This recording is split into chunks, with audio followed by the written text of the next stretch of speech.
So, like, what about LeBron? You think he could be as good as MJ? He already is. He's better. What?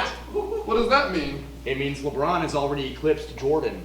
He's a rookie. What are you talking about? Better than Jordan. A bar in Cleveland, 2004.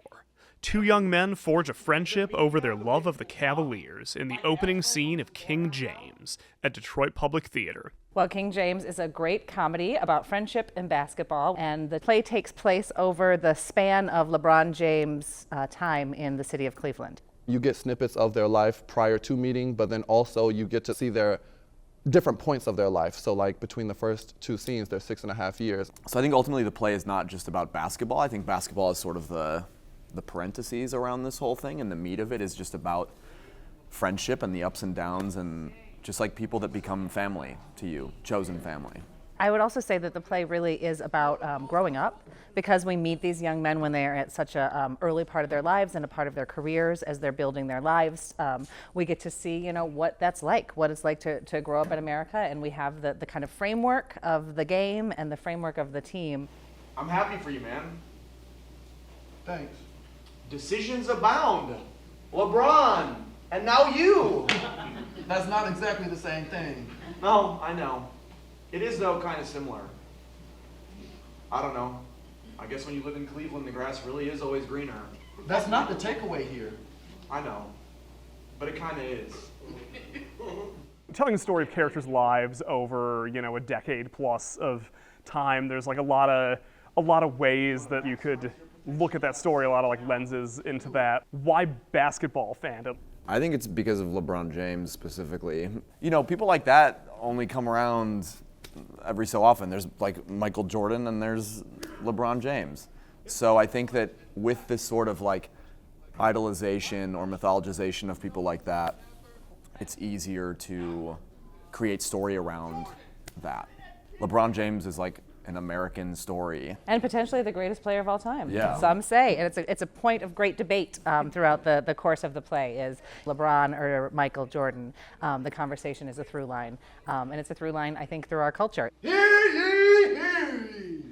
Michael Jordan has officially become the second greatest basketball player of all time.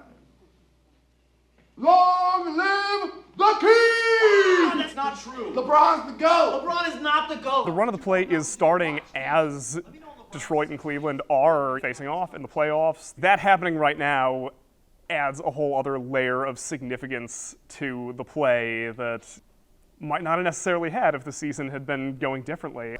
It feels like a lot of synchronicity. It feels like the conversation is really relevant and really alive. And it feels really exciting to be doing this play in this moment. You can also just feel it in the air, like being in Detroit. Like I'm just on the way here, just seeing like throngs of people. It's such good timing. Yeah. Yeah, because like they talk about in the play, it's been 52 years since Cleveland had won a championship. And so even being here at this time, it's been 18 years since the Pistons even made it past the playoffs. And so the fact that we're currently in the semis playing against the Cavs, is really a great moment to be witnessing this while doing the play. We're already seeing also like people being rowdier and more like attentive in some ways. Even in the previews of like when we're talking basketball in the show, people are like saying stuff out loud. They can't even help themselves. There's an active conversation, Yeah. which we welcome. Dominique In a good way, yeah. Dominique Morceau is our executive artistic producer, and she has what are called the playwrights' rules of engagement, which are literally written on the wall here at the theater. And one of the lines is, "This can be church for some of us, and testifying is allowed." And we have absolutely seen basketball fans testifying. And that is something that's really unique and really cool about this theater that a lot of theaters don't welcome. I'm just curious, like for you guys as performers, especially doing something like a comedy that kind of thrives on like audience reaction, what's it like performing this play when the audience is like giving back and having that conversation? That's actually one of my favorite things about theater, is the fact that we're all in the same space. There's energy that's being shifted, transferred back and forth.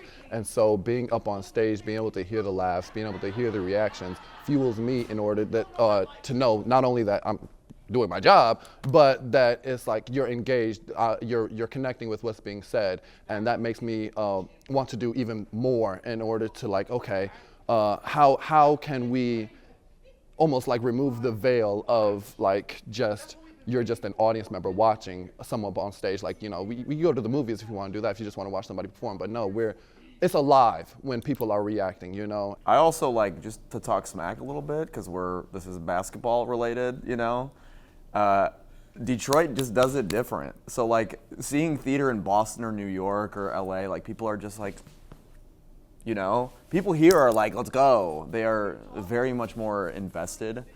It's just so much more fun, I think, performing in Detroit. I had a professor tell me once, you know, it's called a play, so you should play. Absolutely. And so, yeah, thank you to Courtney for giving us the space in order to play, figure things out. So what is it like for you guys to be just like the two of you carrying this whole play?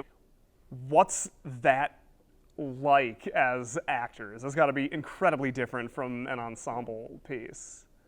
Yeah, there's a lot more, I wouldn't necessarily call it pressure, but there is a lot more, at least personally, a degree that I'm like, okay, I want to push even harder, because there's nothing else besides us and the words. I didn't fully know what I was getting into. It's hard. It's really hard. I think acting requires an immense amount of concentration and focus. And I think that the magic of it is making it look really simple and natural, and so that it seems like it doesn't require that. But with a two-hander, you can never put the ball down for a second. Like, you have to keep up the pace, you have to be listening to the other person, you have to be remembering your lines, you have to be remembering your blocking. But it's also super fun. That pressure is great. That weight to carry is great.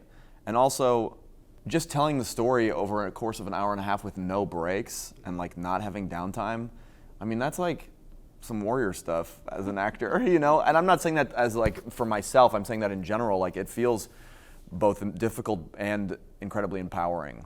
Yeah, Rajiv Joseph, the playwright, structured this play in 4 quarters. So it really is structured like a basketball game, right? So we have quarter 1 and quarter 2 in one location, then we have a halftime, and then we have quarter 3 and quarter 4. And the game is, you know, neck and neck, and we're watching people score points throughout. We're watching these two people going up and going down throughout the play. So the kind of the framework that he created, and the text that he created, and the relationship that he created between these two gentlemen, my job is to just really make that real and feel come alive, and if I cast the play well, a lot of my work is done. And in this case, I feel like we did. But we had a really good time in the room, you know, picking this apart and running those plays.